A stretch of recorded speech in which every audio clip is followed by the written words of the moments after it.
കൂപ്പുകരങ്ങളോടെ ധാരയിൽ ഈ ദിവ്യകാരുണ്യത്തിൽ എഴുന്നള്ളിയിരിക്കുന്ന കർത്താവിനെ കാണാം. ദൈവത്തിൻ്റെ സ്വാഭാവികമായ പ്രവൃത്തിയിൽ, അവൻ്റെ സാന്നിധ്യത്തിൽ എന്തും നമ്മുടെ ജീവിതത്തിൽ ഇപ്പോൾ സംഭവിക്കാം. നമുക്കത് അത്ഭുതമായിട്ട് തോന്നാം, പക്ഷേ തമ്പുരാൻ അത് അത്ഭുതമാകണമെന്നില്ല. ദൈവത്തിൻ്റെ സ്വാഭാവികമായ പ്രവൃത്തിയാകാം, പക്ഷെ നമ്മളെ സംബന്ധിച്ചിടത്തോളം അത് അത്ഭുതമാകും. അതുകൊണ്ട് മക്കളെ, ഈ നിമിഷങ്ങളിൽ ദൈവത്തിൻ്റെ സ്വാഭാവികമായ പ്രവൃത്തി അവൻ്റെ സാന്നിധ്യത്തിൽ വെളിപ്പെടുന്ന സമയമാണ്. എന്ന് പറഞ്ഞാൽ നമ്മുടെ ജീവിതത്തിൽ അത്ഭുതങ്ങൾ സംഭവിക്കാൻ പോകുന്ന സമയമാണ്. നമ്മുടെ ബുദ്ധിക്കപ്പുറമായ കാര്യങ്ങൾ ഈ നിമിഷങ്ങളിൽ നമ്മുടെ കർത്താവിന് നമ്മുടെ ജീവിതത്തിൽ ചെയ്യാൻ പറ്റും. ആ കർത്താവിനെ സ്നേഹത്തോടെ കണ്ടുകൊണ്ട് ആരാധിച്ച് പ്രാർത്ഥിക്കാം. പരിശുദ്ധ പരമ ദിവ്യകാരുണ്യ നാഥനായ ഈശോയ്ക്ക് എന്നേരവും ആരാധനയും സ്തുതിയും പുകഴ്ചയും ഉണ്ടായിരിക്കട്ടെ.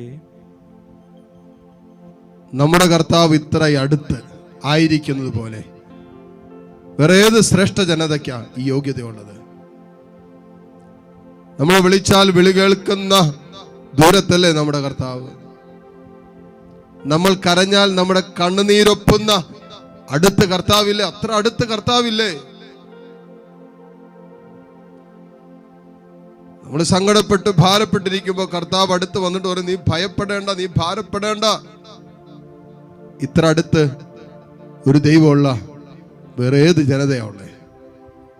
അലസരായിട്ടിരിക്കേണ്ട സമയമല്ല, അങ്ങോട്ടും നോക്കിയിരിക്കേണ്ട സമയമല്ല. ഈ നിമിഷങ്ങൾ സ്വർഗം നിന്റെ ജീവിതത്തിന്റെ മേൽ വെളിപ്പെടുന്ന സമയമാണ്. ഈ നിമിഷം നഷ്ടപ്പെട്ടു പോയാൽ പിന്നെ ഒരിക്കലും തിരിച്ചു കിട്ടിയെന്ന് വരില്ല. മക്കളെ, കർത്താവ് കൂടെയുള്ളപ്പോൾ കർത്താവിനെ വിളിക്കേ. മക്കളെ, ഇതാണ് സ്വീകാര്യമായ സമയം, ഇതാണ് രക്ഷയുടെ നിമിഷം. ഈ നിമിഷത്തിൽ നിന്റെ കർത്താവ് നിന്റെ ജീവിതത്തിലും ഒരു അത്ഭുതം ചെയ്യുന്ന സമയമാണ്. അവന്റെ സാന്നിധ്യത്തിൽ നീ ആയിരിക്കുന്ന നിമിഷം, ഈ സാന്നിധ്യത്തിന് നിന്റെ ജീവിതത്തെ മാറ്റിമറിക്കാൻ പറ്റും.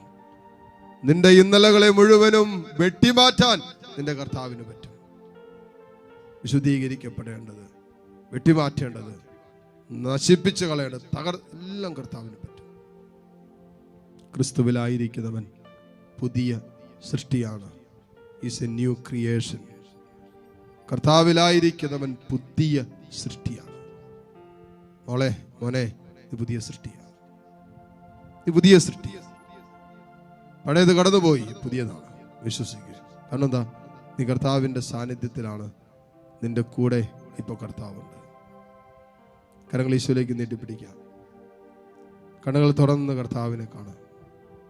ഇതാ കർത്താവ് നിന്റെ കൂടെയുള്ള സമയം. തമ്പുരാന്റെ സാന്നിധ്യം വെളിപ്പെടുമ്പോൾ തമ്പുരാന്റെ സ്വാഭാവികമായ പ്രവൃത്തി വെളിപ്പെടും. എന്ന് പറഞ്ഞാൽ നമ്മുടെ ജീവിതത്തിൽ വലിയ അത്ഭുതങ്ങൾ സംഭവിക്കും. മുട്ടുകുത്താൻ സാധിക്കുന്ന എല്ലാ മക്കളെയും നിമിഷം മുട്ടുകുത്തുന്നു.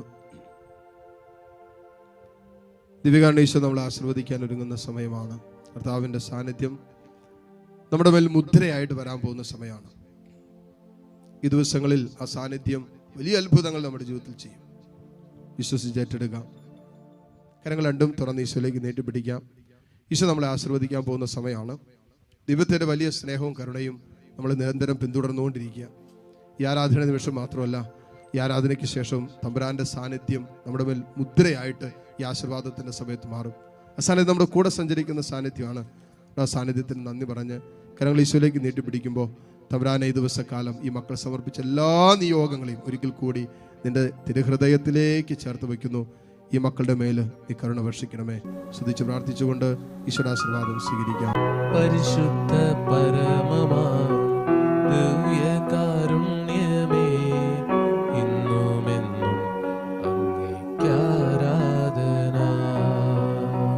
പരിശുദ്ധ പരമമാ